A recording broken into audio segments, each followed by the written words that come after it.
In today's video, guys, I want to talk about whether or not you should buy these Gator Grip sockets. For a long time, I thought this was kind of a gimmick, and so I stayed away from them. But a little while back, I had to replace the wheel bearing on my BMW.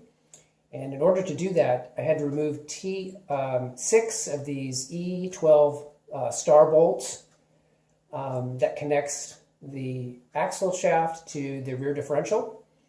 And when I went to do the first one, I basically, I put the E12 socket on here, turned it, and it was on so tight I rounded it out. And so I was really up a creek immediately because this wouldn't come off, and I had rounded it out, and there was no like easy out or the Irwin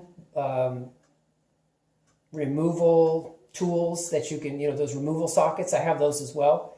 That wouldn't work. And so I was really up a creek. I didn't know what to do. So what I did is I actually, just to tell you what I did, I filed like one side down like right here and then one side down like right there and made it kind of like an oblong kind of thing, shape. And then I had a really cheap one of these from China. It was a no-name brand. It wasn't the official, Gator Grip. And I put it on there and, it went on, right? But then when I turned it, all these things just basically broke off. I heard a crunching sound. These things had, half of them had fallen out. And I said, well, that didn't work. And then I said, well, Tom, that was just a cheap knockoff of the actual Gator Grip. Why don't you go and get a Gator Grip and give it a try, right? Because I didn't know what else to do at that point.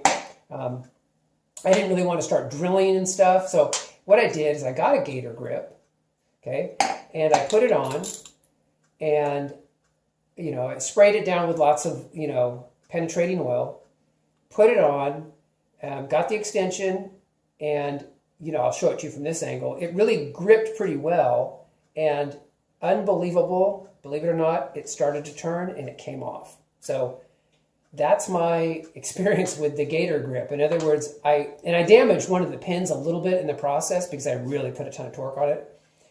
But for me, guys, this actually worked. And so I would actually recommend having a Gator Grip, the actual Gator Grip. Don't get the knockoff, the cheapo. Have an actual Gator Grip. I think they're like $10 on hand.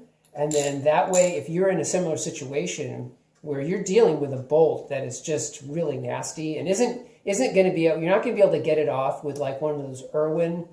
I talk about the Irwin ones in another video that I have. And I even have some links in the description there. But, you're not going to be able to get it off with like an E12 with one of those Irwin bolts. A little earlier, guys, I was talking about the Irwin sockets. And these are the ones that I'm talking about. These are really great for removing rounded out bolts, but they, I would say that they're really only effective with kind of traditional bolts. So things like, 6-sided, bolts, but they're not effective with something like an E12 Torx bit. So anyway, guys, I just wanted to suggest that this might not be a bad idea. I have one and I'm glad I do. And that's it for this video. If you like these videos, feel free to like and subscribe. I'd appreciate that. And I look forward to talking to you guys in the next video.